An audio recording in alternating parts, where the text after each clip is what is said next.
नमस्कार, कार्यक्रम white paper में आपका स्वागत है। मैं हूं विनोद कुमार। दर्शकों, 18वीं लोकसभा का शीतकालीन सत्र आज संपन्न हो गया। 25 नवंबर को ये शुरू हुआ था, आज समाप्त हो गया है। लोकसभा में 20 और राज्यसभा में 19 बैठकें हुई और संसद में छाया रहा है अडानी, संबल और मणिपुर का मुद्दा। किसानों का मुद्दा भी आया, अम्बेडकर पर की गई टिप्पणी भी आई और हमने ये भी देखा, यानी खट्टे मीठे और अच्छे बुरे अनुभव लेकर के ये सत्र समाप्त हुआ है। और यहाँ पर हाथापाई भी हुई है, दो सांसदों को चोटें भी लगी हैं। साथ साथ में राहुल गांधी पर एफआईआर भी दर्ज हुई है और इसका विरोध भी जोरदार तरीके से किया गया है। नक्सल में क्या हुआ इस शीतकालीन सत्र में, किरण रिजिजू जो पार्लियामेंट्री अफेयर मिनिस्टर है, उनका क्या कहना है, पहले वो बताते हैं। इस बार कुल मिलाकर के 20 सीटिंग हुए हैं लोकसभा की और 19 सीटिंग राज्यसभा के हुए हैं। 26 दिनों का सत्र का पूरा समय था। 5 बिल्स लोकसभा में इंट्रोड्यूस हुए हैं। 4 बिल्स लोकसभा ने पास किए, 3 बिल्स राज्यसभा से पास हुई और भारतीय वायुयान विधेयक 2024 दोनों सदनों से पारित हुए हैं। इस बार संविधान दिवस के रूप में 75 वर्ष पूरा होने पर सेंट्रल हॉल में 26 नवंबर को संविधान दिवस मनाया गया, जिसमें देश का महामहिम राष्ट्रपति जी हम सबको संबोधित भी किया। और फिर आगे जाकर के 13 और 14 दिसंबर को लोकसभा में और 16 और 17 दिसंबर को राज्यसभा में बहुत ही विस्तार से चर्चा हुआ। लोकसभा में 15 घंटे 43 मिनट लंबाई चर्चा का और 62 मेंबरों ने भाग लिया चर्चा में।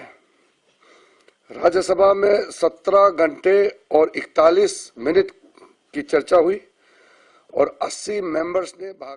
तो दर्शकों, आपने देखा कि इस सत्र में काफी समय नष्ट हुआ है और हमारे टैक्स पेयर की ये कमाई होती है और एक दिन के सत्र चलाने में करोड़ों रुपए खर्च होते हैं, लेकिन उसके बावजूद भी ऐसा हुआ क्योंकि ये लोकतंत्र हमें इजाजत देता है। ये ब्यूटी ऑफ डेमोक्रेसी है। अब हम चर्चा करेंगे। हमारे साथ संजय बड़ू जो बीजेपी के नेता है वो हमारे से जुड़ चुके हैं। संजय जी, आपका स्वागत है। आदर्श Gupta ji, editor in chief पीर पंचाल, आदर्श जी आपका भी स्वागत है। और जगदीप सिंह, प्रवक्ता कांग्रेस, सहाफत से सियासत तक पहुंचे हैं। जगदीप जी, अडानी मुद्दे पर जोरदार हंगामा हुआ, लेकिन जब हम तस्वीरें बीजेपी वाले दिखाते हैं तो वो अशोक गहलोत के साथ भी दिखाते हैं, रॉबर्ट वाड्रा के साथ भी दिखाते हैं। क्या कहेंगे जगदीप जी? सदन की आभार आपका। देखिए, ये सच है कि भूमिका में आपने बताया कि संसदीय कार्रवाई अपेक्षा अनुसार नहीं चल पाई जी। मेरा सीधा सवाल है कि जिन परिस्थितियों में आज देश की संसद खड़ी है, मसलन नेता प्रतिपक्ष का माइक बंद कर दिया जाता है, संसद टीवी वाले कैमरे का फोकस कहाँ रखना है ये भी देश को अच्छे से बता चुके हैं। कभी 50,000 रुपए अभिषेक मनु सिंघवी की चेयर के पास से बरामद होते हैं ताकि अडानी मुद्दे से ध्यान हटाया जा सके, जिस अधिवक्ता की लाखों रुपया घंटों की फीस हो। तो ये तमाम चीजें बताती हैं। और सबसे बड़ी बात, अब जो आपने सवाल पूछा, अभी आप उस पर भी आएंगे कि राहुल गांधी जी ने वहां धक्का मुक्की की, पूरा गोदी मीडिया देश का सारा दिन चीखता चिल्लाता रहा। प्रताप सारंगी ने ये कह दिया, प्रताप सारंगी आईसीयू में चले गए।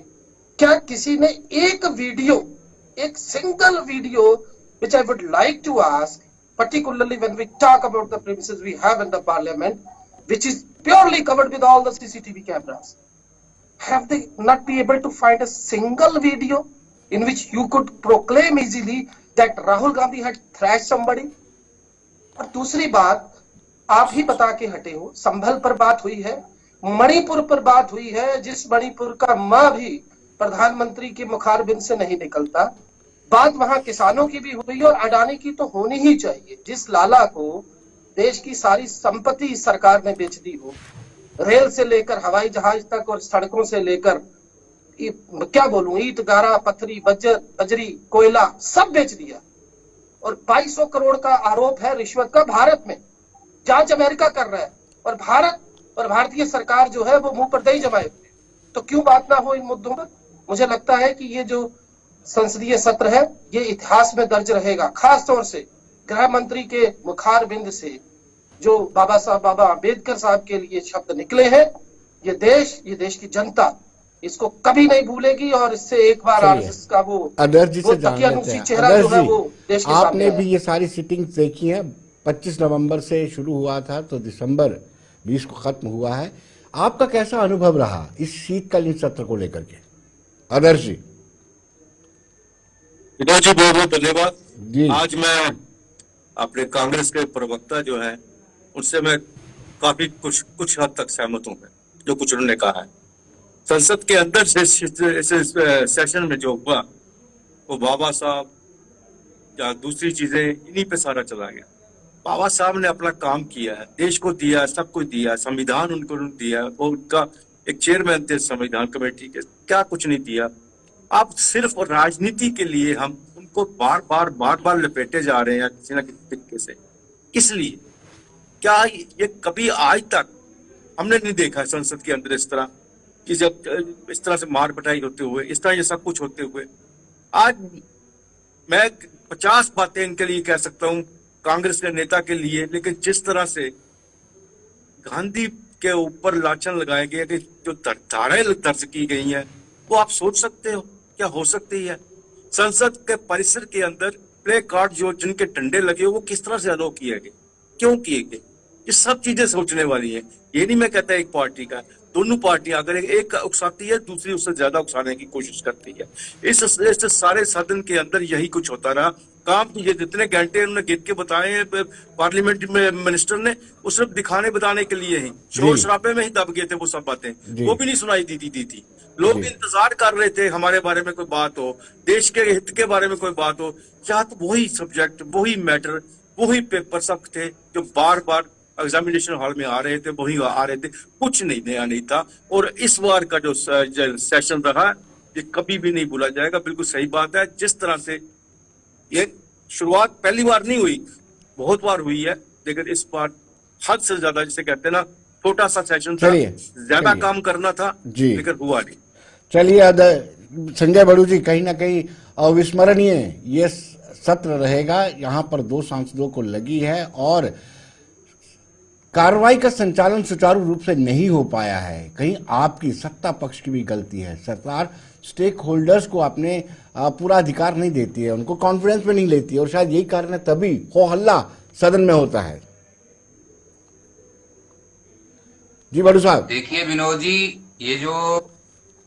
ये जो शीतकालीन सत्र जो आज समाप्त हुआ है, आप खाली इस सत्र की बात ना करें। जब से एक गरीब परिवार का चाय बेचने वाला व्यक्ति इस देश का प्रधानमंत्री बने हैं मोदी जी, तब से ही अगर आप देखेंगे तो जितने भी सत्र हुए हैं, हर सत्र को रोकने का प्रयास जो है विपक्ष का रहता है। मैं तो ये कहूंगा विनोद जी के हमारा जो लोकतंत्र है, इसकी जो खूबसूरती यही थी कि इसमें सत्ता अपना काम करती है, और अगर सत्ता कहीं कोई गलत चीजें करती है या कुछ जो विपक्ष को लगे कि ये अच्छी चीज नहीं है, तो उसका विपक्ष जो है चर्चा करके तो एक अच्छी तरह से जो है देश की अर्थव्यवस्थाएं भी चलती हैं और सारी चीजें चलती हैं।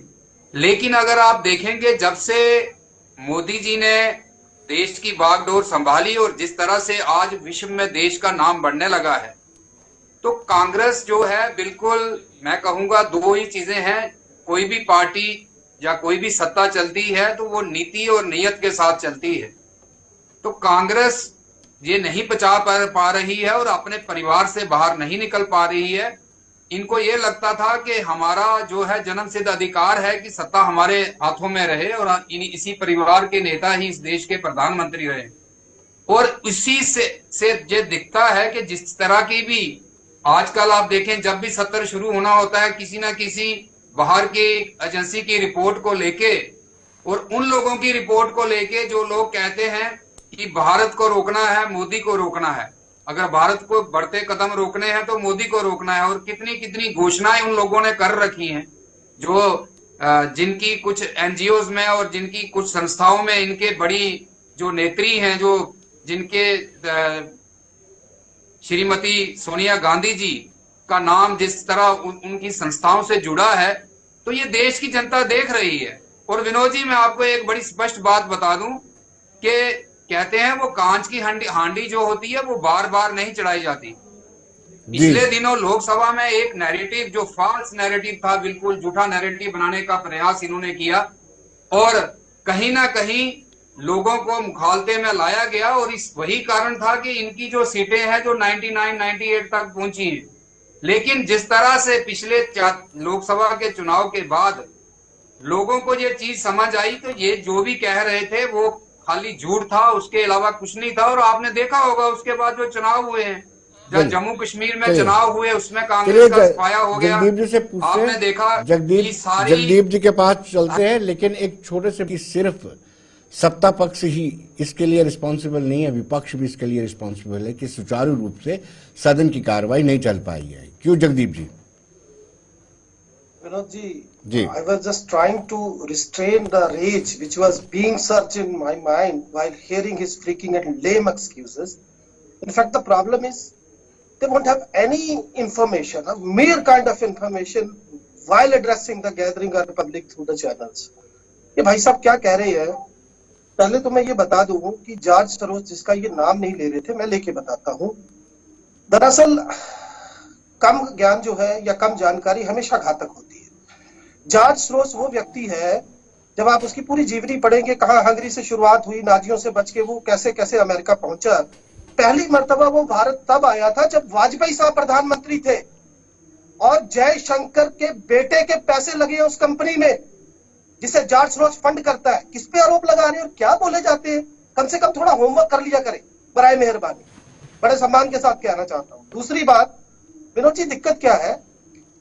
विपक्ष से अपेक्षाएं बहुत है इन लोगों को।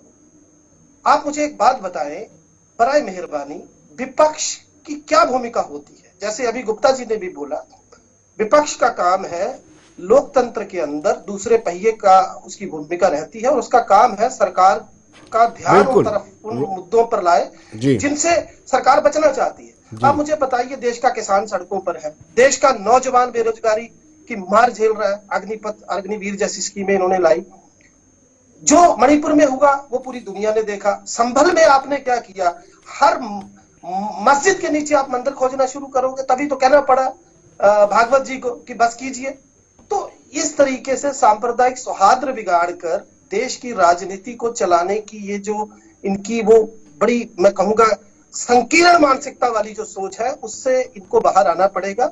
जब आप आरोप लगाते हैं, बराए मेहरबानी, मैं फिर से कह रहा हूं, जॉर्ज सरोज का जब आप नाम लेते हैं, आप मुझे बताइए, अभी आपने कहा चाय बेचते थे मोदी जी। पहली तो बात, ये कभी स्थापित नहीं हुआ, क्योंकि वो जिस रेलवे स्टेशन का जिक्र करते हैं वहां मालगाड़ियां रुकती थी। हम मान लेते हैं चाय बेचते थे, तो चाय बेचने वाले को प्रधानमंत्री उसी संविधान ने बनाया जिसे बाबा साहब ने लिखा था, जिनके खिलाफ माननीय गृह मंत्री किस तरीके की भाषा का इस्तेमाल करते हैं। आपका क्या नजरिया है इस देश के शोषित और वंचित के प्रति, वो देश ने देख लिया है।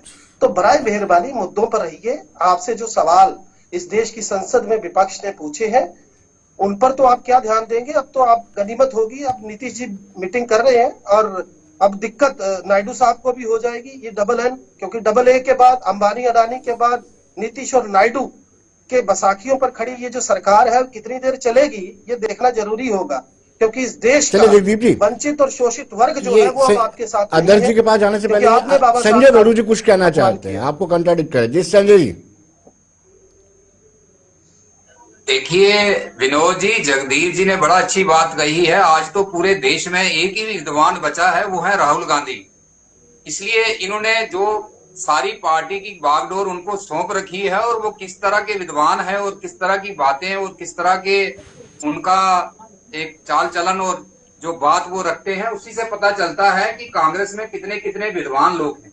दूसरा, जॉन सिरोसिस की इन्होंने बात की, ठीक है, जो ये दलाल लोग होते हैं ना, तो जो जब सरकार बनती है तो कहीं ना कहीं जब वाजपेयी जी प्रधानमंत्री रहे होंगे तब भी वो उनसे मिले होंगे। मैं नहीं कहता कि नहीं मिले होंगे, इनको जानकारी ज्यादा होगी। लेकिन जो व्यक्ति जिसकी संस्थाएं भारत के खिलाफ पूरे विश्व में षड्यंत्र करती हैं और जिसकी जो वहां से स्क्रिप्ट लिख के आती है, और हमारे वो जो विद्वान नेता है राहुल गांधी जिस तरह से पिछले 3-4 वर्षों से जाके बाहर के मंचों पे भारत की छवि बिगाड़ने का काम कर रहे हैं, तो कहीं ना कहीं ये सारी चीजें जो जनता के सामने आ रही हैं, और तभी कांग्रेस का आप देख रहे हैं किस तरह का हशर। आज जम्मू प्रोविंस की हम बात करें तो नाम लेने वाला नहीं बचा है कोई इनका, क्योंकि इनके विद्वान जैसे लोग बैठे हैं। और दूसरा, जो मैं आपको एक और बात कहना चाहता हूं, ये बार बार संविधान की बात करते हैं। जरा इनको पूछिए आप, जिस तरह से अभी चाहे देश के प्रधानमंत्री जी ने वक्तव्य अपना पार्लियामेंट में रखा है, जहां अपना गृह मंत्री जी ने वक्तव्य रखा है, बेसिकली इन्होंने जो एक इंसल्ट कहूंगा मैं, जो अपने संविधान के रचयिता जो चेयरमैन थे हमारे डॉक्टर भीमराव अंबेडकर जी, जो भारत रत्न जिनको इन्होंने नहीं दिया, इनके अपने परिवार के लोगों को देते रहे, आज जो जब इनके वो जैसे होता है ना, एक नंगा कर दिया है हमारे नेताओं ने, इनके पास कुछ बचा नहीं है, इसलिए आपके सारा जो एक चलाने का प्रयास करते हैं, संविधान की जो लोग बात करते हैं, इन्हीं कमेटियां जैसे प्रधानमंत्री जी ने बताया। चलिए अध्यक्ष जी के पास जाने से पहले मैं एक छोटा सा ब्रेक लेना जी। क्या ये सत्र सियासत की बलि चढ़ा है या फिर ये मुद्दे बड़े संगीन थे? क्या कहेंगे अध्यक्ष जी?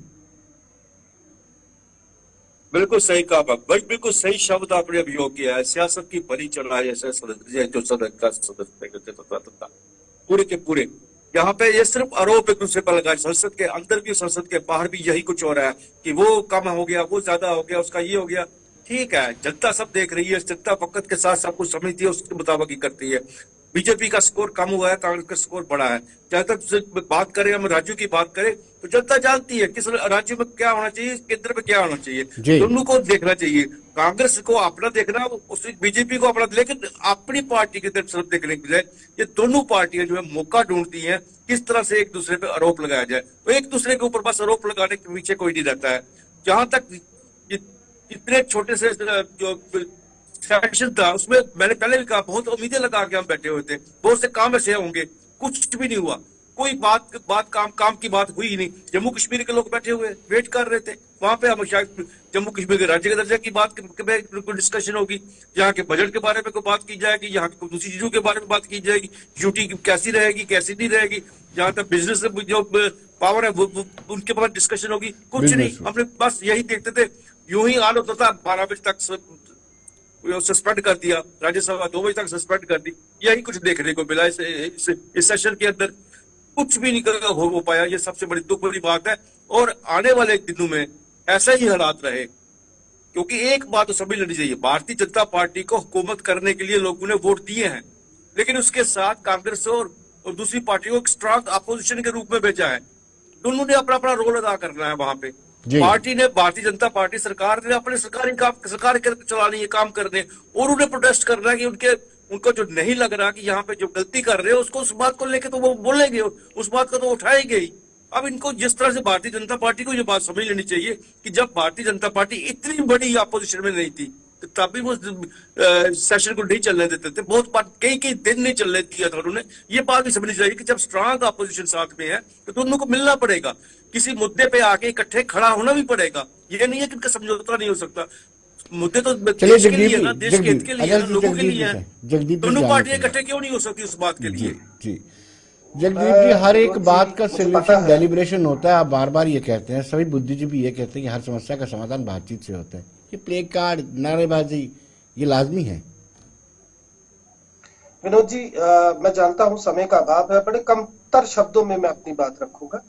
और मैं यहाँ तक समझ पा रहा हूँ, आदर्श जी बतौर संपादक, एक निष्पक्ष पत्रकार होने के नाते मुझे उम्मीद है कि वो सच को परिभाषित जरूर करने में सहायक होंगे। जी मेरा पहला उन्होंने सीधा सच ही सवाल बोला ये है जी, उन्होंने सच ही बाबा बोला। साहब का अपमान किसने किया, हिंदू कोड बिल का विरोध किसने किया, बाबा साहब और गांधी जी के पुतले किसने फूके, सावरकर समग्र में इनके माफी वीर सावरकर ये तक लिखते हैं कि अगर अंबेडकर बौद्ध धर्म में चला गया तो हिंदुओं को सूतक नहीं लग जाएगा।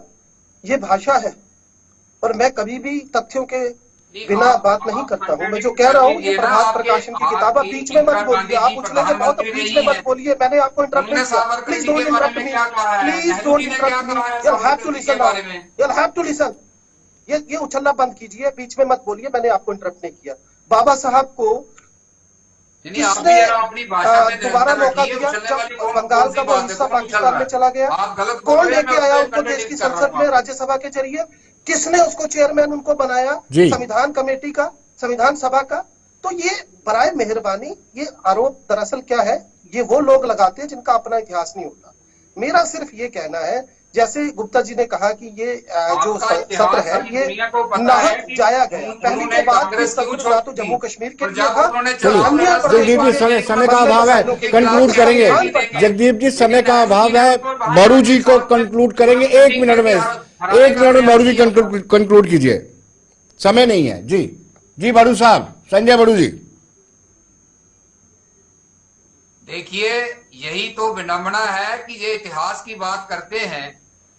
पहले इनसे कोई ये पूछे कि क्यों भीमराव अंबेडकर जी ने कांग्रेस पार्टी छोड़ी, क्यों छोड़नी पड़ी थी, और सब उसके बाद ये आज बड़ा क्रेडिट लेने का प्रयास करते हैं। किसने किया था? उनको किसको बता रहे हो आप? कहानियां सुनाते हैं। इसलिए बने कि वो इस पोस्ट के लिए काबिल थे। वो उस समय तो जब पश्चिम बंगाल पाकिस्तान में चला गया, संसद में कौन लेकर आया उनको? व्यक्ति थे, तभी वो तब कौन तिरंगे का विरोध कर रहा था? तिरंगे का विरोध कौन कर रहा था? जिन लोगों ने 52 साल तिरंगा नहीं लगाया देश का, वो हमें राष्ट्रवादी बनने चाहिए। कमाल अपने वैचारिक पुरोधाओं को देखो। जिस माफी वीर की आप बात करते हो ना, 7 मरतबा माफी मांगी उसने जोरों से। चलिए जगदीप जी, समय का अभाव है, आपका बहुत बहुत शुक्रिया। आदर्श जी आपका भी बहुत बहुत शुक्रिया। संजय बड़ू जी आपका भी बहुत बहुत शुक्रिया। और दर्शकों, आप बने रहिए देश दुनिया की खबरों के लिए और मुझे दीजिए इजाजत। नमस्कार।